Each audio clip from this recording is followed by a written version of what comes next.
Recording. Okay, so we are here with the winner of KC Rise 1.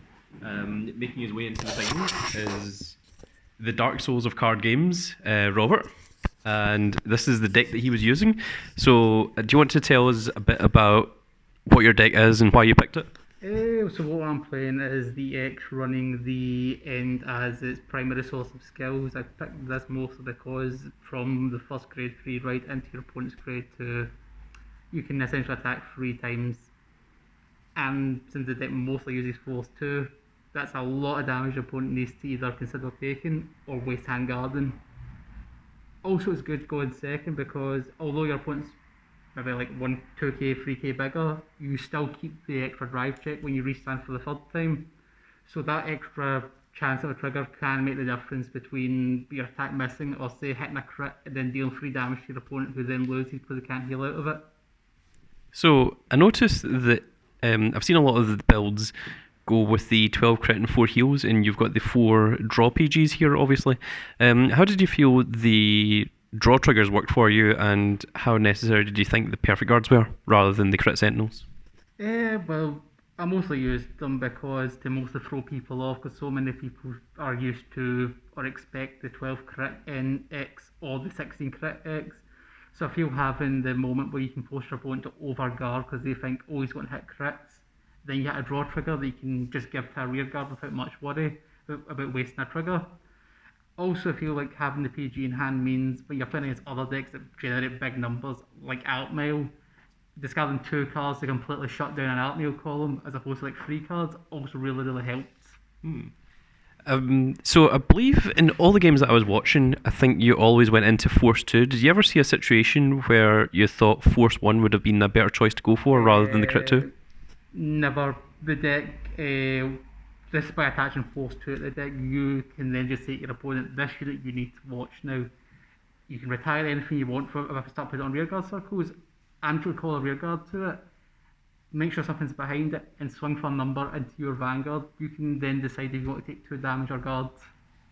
So, I suppose what is probably the rarest card in your deck is probably the Burn Rise, because that's not something that is easy to get hold of. How necessary did you think the Burn Rise was for the tournament today? I would say it's very necessary, considering with Overlord, and it's not once per turn. When Overlord stands twice, Burnrise gets its effect twice, so just giving a unit 30k and 2 criticals for Counterblast 2, Discard 2, which is nothing really, is great, especially if it's sitting on a Force 2 marker by itself, because then that thing is swinging for 40k crit 4. That thing can end the game right there and then, and it will force commitment from your opponent, especially if you've used its skill twice. So the deck has obviously a lot of draw and a lot of search power. Did you ever get yourself in a game that you didn't have the cross as your opening grade 3 ride? No, I always rode across my opening grade 3 ride because the deck has so much search. If I don't get it off of the first egg in the road, if I open a second egg in the road, I'll get it off that. Or failing that, I will use the 4 lava flows present in the deck to search for the cross. Yeah, because we see here that this is draw power, this is draw power, this is search, and this is retire, which activates these. Yes. Obviously, the burn rise is just the plus crit. These parts are the necessary part of the deck. This is the deck, and then the rest is your triggers. And obviously, you're playing 2 of this. Yes. Do you think 2 of this was fine? Would you run that at more? Would you run it at less?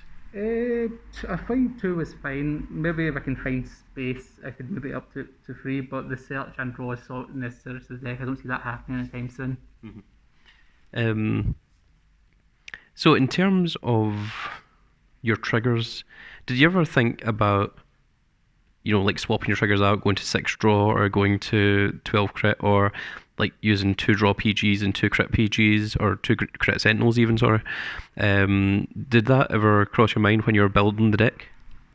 Yeah, like when I first started off, because you'll notice the 2 random Angry Horn Dragon there, I was going for like 12 crit, 16 crit, but then I thought to myself, people would expect that, so what I'll do is I'll swap over to the much more, let's just say, relaxed builds, as I'd call it, something that's not as many crits, something that's got a couple extra draws in there, something you can maybe like throw your opponent with.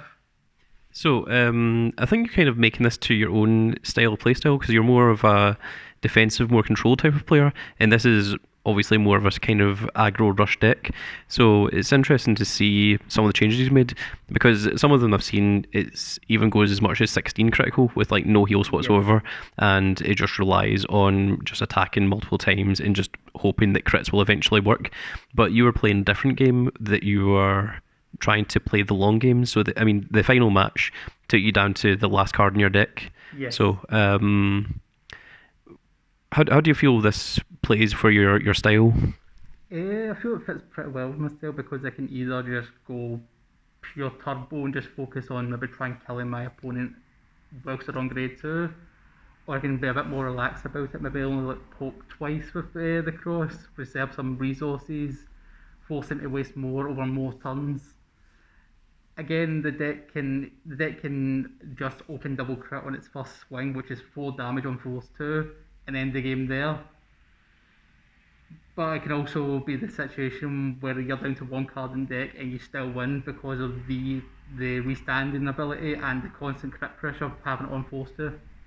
So you're the first person to qualify for the KC Rise Finals, which is obviously one of the biggest prizes that's ever been held, where the minimum prize is 250, the maximum prize is £1,000. But that is obviously going to be quite a while away because you're the winner of KC Rise 1.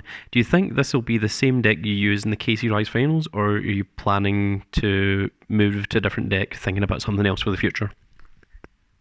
At the moment, that just now, I might stick with this, but again, I'll have to wait and see what the next sets bring out, see how playtesting goes against those decks, and that will maybe decide by finals if I'm going to change deck or not.